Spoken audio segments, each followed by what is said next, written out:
السلام علیکم ناظرین، وفاق المدارس عربیہ کا علماء کنونشن جامع مسجد لوہارا اٹک شہر میں منعقد ہوا۔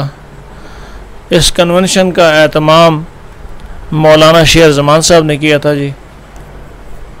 ضلع بھر سے مقامی علماء کرام خطاب کر رہے ہیں، وہ آپ کو دکھا رہے ہیں۔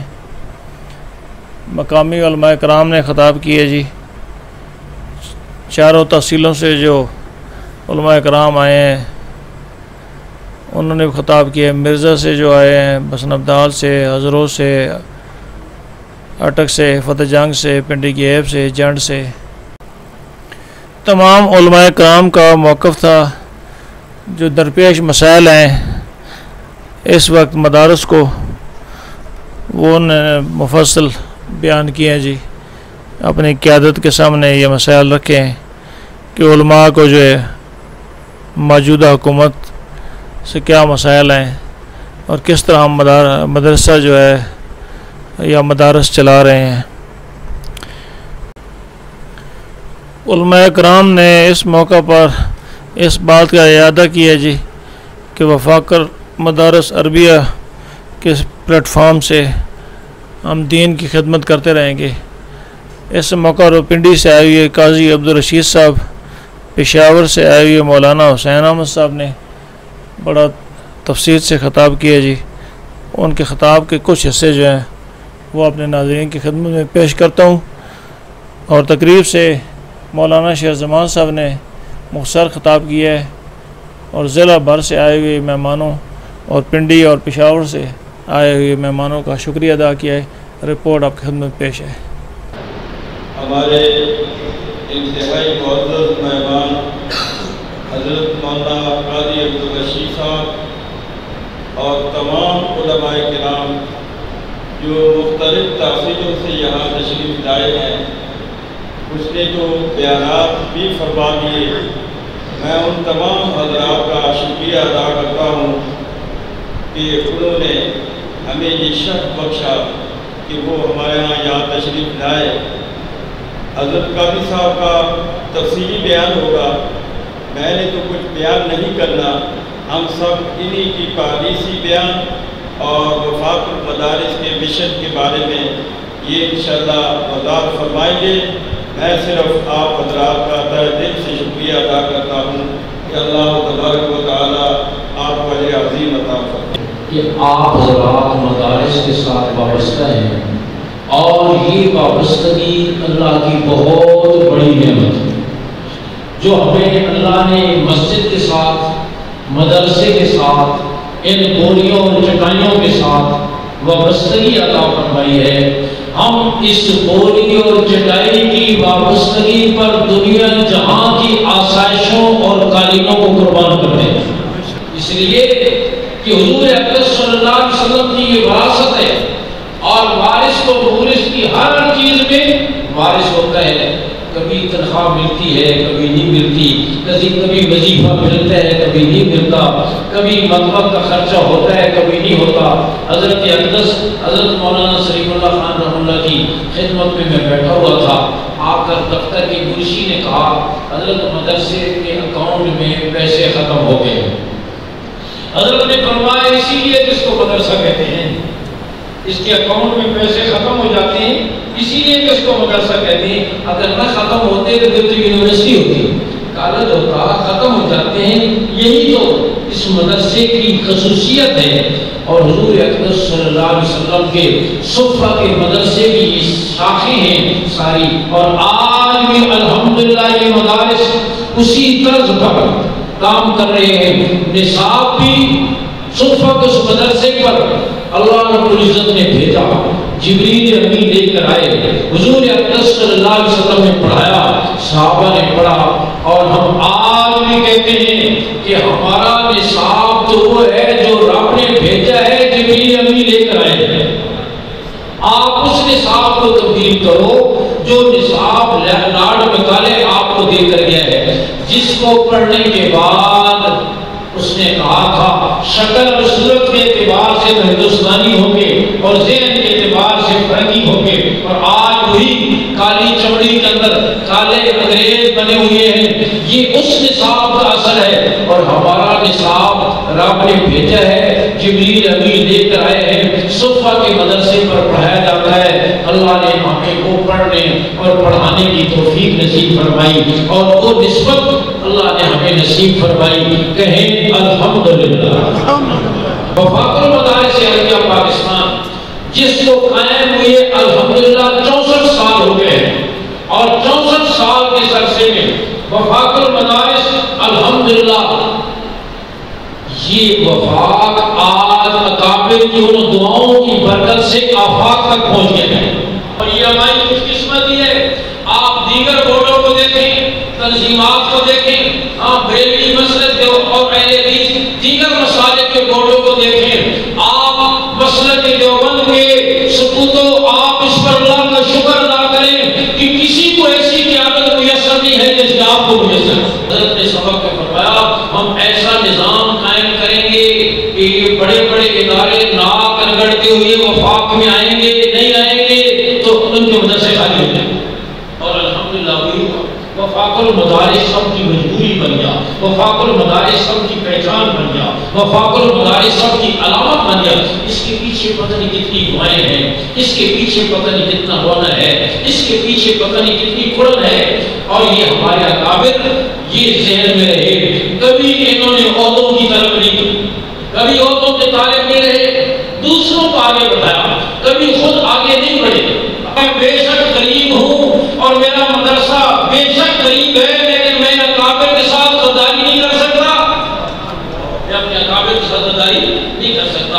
اور آپ حضرات کی عزم کریں کہ جو سلسلہ ہمارا حضرت مولانا شمس اللہ قفانی سے شروع ہوا اور حضرت مولانا تقی عثمانی دعوت برکاتہم اس وقت وفاق المدارس کی قیادت کر رہے ہیں، ایک طرف یہ کہکشاں ہے، ایک طرف یہ علم و عمل کے آفتاب و مادام ہے۔ ہم کسی صورت میں اکابر کی اس امانت کو کمزور نہیں ہونے دیں گے انشاءاللہ۔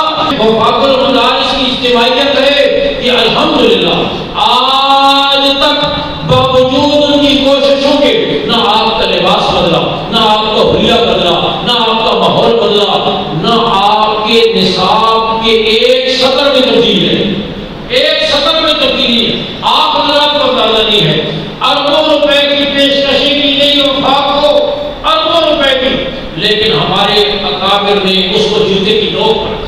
وفاق المدارس اسی طریقے سے حریت اور آزادی کے ساتھ چلے گا۔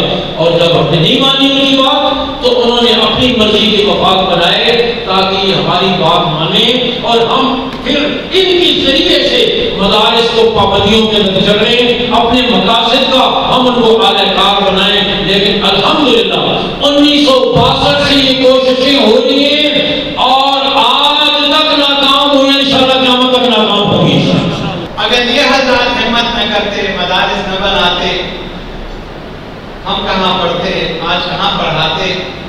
اور یہ بہار جو دین کی ہے اس کی یہ رونق نہ ہوتی۔ یقیناً یہ حضرات میرے بھی محسن، آپ کے بھی محسن، طلباء کے بھی محسن، اور یہ پوری قوم کے محسن۔ اللہ تبارک و تعالیٰ نے ان حضرات کو اپنی کتاب اور اپنے نبی پاک صلی اللہ علیہ وسلم کی تعلیمات کی اشاعت کا ذریعہ بنایا ہے۔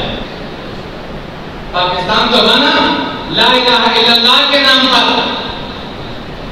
یہاں اس ملک کے بننے کے بعد ہمارے حکمرانوں کی ذمہ داری تھی کہ جس طرح اس ملک کو چلانے کے لیے انہوں نے دوسرے اداروں کی بنیادیں رکھی، اور یہاں پر یونیورسٹیاں بنی، یہاں پر کالجز بنے، اور یہاں پر اسکول، پرائمری، مڈل، ہائی اور کالجز اور یونیورسٹیاں۔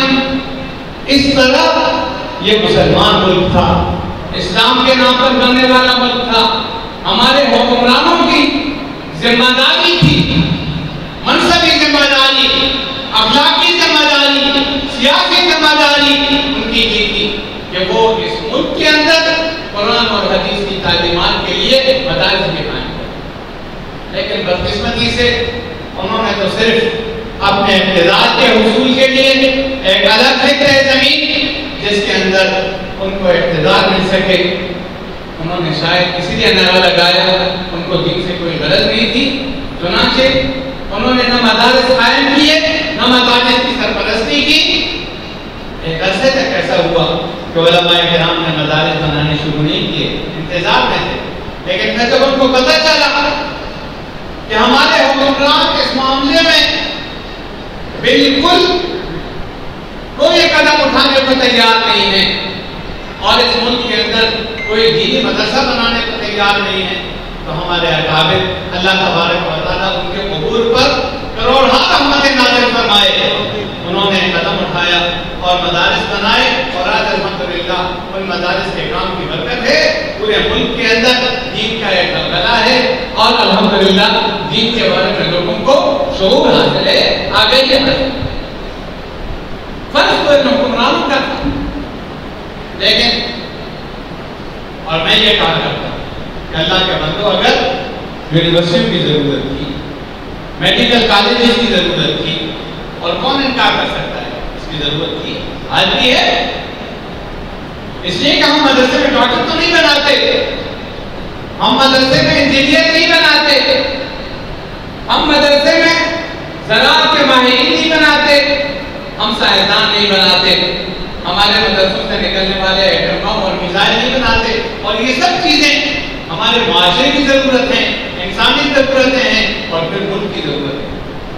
بے شک اس کے لیے ادارے قائم کرنے چاہیے تھے، اور ہمارے حکمرانوں نے بالکل ٹھیک کیا، ادارے قائم کیے. لیکن میں یہ کہتا ہوں کہ ایک اسلامی ملک کے اندر اگر ان سب چیزوں کی ضرورت تھی تو اس کے ساتھ ساتھ اس ملک کے باشندوں کو قرآن سے آگاہ کرنے کے لیے، قرآن کی تعلیمات سے آگاہ کرنے کے لیے اپنے نبی پاک خاتم النبیین حضرت محمد مصطفیٰ صلی اللہ علیہ وسلم کی تعلیمات سے آگاہ کرنے کے لیے یہ ادارے قائم کرنا بھی ان کے فرائض منصبی میں شامل تھا، جس کو انہوں نے ادا نہیں. حکومت کو شکر گزار ہونا چاہیے تھا، لیکن اس کے بالکل برعکس حکومت کا طرز عمل ہمیشہ یہ رہا ہے کہ انہوں نے مدارس کو ختم کرنے کی کوشش کی، مدارس کے اندر دخل اندازی کی کوشش کی ہے، مدارس کے نظام میں دخل اندازی کی کوشش کی. اور ان کی کوشش ہمیشہ یہ رہی ہے کہ ان مدارس کو اگر ہم ختم کر نہ سکیں تو کم از کم ان کے نصاب کے اندر ایسی تبدیلیاں پیدا کر دیں کہ ان مدارس سے ایسے ٹھیک علماء نہ نکلیں. جس طرح آپ کے سامنے یہ علماء کرام وفاق المدارس العربیہ پاکستان، یہ ہمارے اکابر کا بنایا ہے، اس کے ساتھ میں اس کو مضبوط کریں. اور یہ ایک ایسی چھتری ہے، یہ ایک ایسا شجر سایہ دار جس میں اہل حق کی تمام جماعتیں آ کر سکھ کا سانس لیں. آپ اس کے بقا کے لیے آپ دعائیں بھی کریں. الحمدللہ ثم الحمدللہ نیا انتخاب ہوا ہے. حضرت مولانا محمد تقی عثمانی صاحب شیخ الاسلام دامت برکاتہم العالیہ وہ اس کے صدر بنے ہیں. انشاءاللہ وفاق اور بھی آگے جائے، وفاق ترقی کرے گا الحمدللہ. ایسی بڑی علمی شخصیات ہیں جو آپ کی سرپرستی کرتے ہیں، اور اس وقت جو کیفیت ہے پورے علماء حق کی تمام جماعتیں الحمدللہ. یہ طلبہ ہمارے پاس اور آپ کے پاس امانت ہے، یہ امانت. شیخ الحدیث حضرت مولانا محمد زکریا رحمہ اللہ نے لکھا ہے کہ مدرسے میں دو چیزیں امانت ہیں. ایک تو پیسہ ہے جو عوام ہمیں دیتے ہیں، اس کی حفاظت کا خیال کیا جاتا ہے اور اس کا حساب رکھا جاتا ہے. کوشش یہ ہوتی ہے کہ پیسہ صحیح مصرف کے اندر خرچ ہو، لیکن اس سے بڑی امانت ہمارے پاس وقت کی ہے. یہ ماں باپ کے جگر گوشے، ان کی سب سے قیمتی متاع، ان کا سب سے قیمتی سرمایہ، وہ انہوں نے ہمارے اور آپ کے حوالے کیا. ہم پر اور آپ پر اعتماد کیا ہے، اور اس لیے کہ ہمارے یہ بچے مدرسے میں رہیں گے تو یہ کچھ سیکھیں گے، یہ پڑھیں گے، اور ان کی تربیت ہوگی، یہ باعمل عالم بنیں گے. یہ قوم کی امانت ہے ہمارے پاس. ہمارے بھی بچے ہیں، آپ کے بھی بچے ہیں. آپ خود اندازہ لگائیں ہمارے اور آپ کے سامنے کیا سب سے بڑا سرمایہ اور سب سے بڑی دولت جس سے ہماری امیدیں وابستہ ہوتی ہیں، کیا ہماری اولادیں نہیں؟ ہمارے پاس ہم لوگوں کی اولادیں، ان کے بچے، اور جب وہ بچے ماں سے رخصت ہوتے ہیں تو کتنے آنسو بہا کر ماں اپنے بچے کو رخصت کرتے ہیں۔ اور حضرت کی خدمت میں حاضری ہوتی تھی، حضرت حکومت کے طرح ارادے یہ ہیں، اور مذاکرات میں تو یہ بات ہوئی اور یہ بات ہوئی۔ حضرت رحمہ اللہ کو میں نے جتنا متوکل پایا، اللہ کی قسم میں نے تک زور کی ہے۔ ہم نے حضرت کو ایک زمانہ دے جامعہ فاروقیہ کراچی میں میری زندگی کے 10 برس گزرے پڑھنے کے اور پڑھانے کے، اور اس کے بعد بھی حضرت سے ان کی حیات کے آخری لمحات تک برابر رابطہ رہا۔ میں نے جتنا حضرت کو متوکل دیتا اتنا میں نے کسی اور کو۔ جب بھی مشکلات ہوتی ہم اپنی مشکلات کا ذکر کرتے، حضرت کی خدمت میں حاضر فرماتے مولوی صاحب کچھ نہیں ہوگا، اور ان کی کچھ کے اندر اتنی طاقت اور قوت ہوتی تھی کہ ہمارے دل میں مولوی صاحب کوئی فکر نہیں، کچھ نہیں ہوگا۔ وہ جو ہمیں خوف ہوا کرتا تھا سارا کچھ بھی نہیں ہوا، اور الحمدللہ کچھ بھی نہیں ہوا۔ کیسے کیسے طوفانوں سے گزرے آپ، لیکن الحمدللہ مدارس قائم یہ محفوظ رہیں گے، لیکن ہمیں اور آپ کو اپنے طرز عمل کا ہر وقت جائزہ لیتے رہنا چاہیے کہ ہمارا طرز عمل، اور عوام ہم پر اعتماد کرتے ہیں، آج بھی کرتے ہیں، یہ پھر بھی کریں گے کہ ہم عوام کے اعتماد کو بھی ٹھیس نہ پہنچائیں، ہم والدین کے اعتماد کو بھی ٹھیس نہ پہنچائیں، اور ہم ان بچوں کی ایسی تربیت کریں کہ وہ کل کو ہمارے لیے دعائیں کریں اور ہمارے بچوں کی ہمارا طرز عمل یہ ہوگا انشاءاللہ تعالیٰ، تو ہمارے مدارس کو کچھ بھی نہیں ہوگا، اور اللہ تبارک و تعالیٰ ہمیں دنیا اور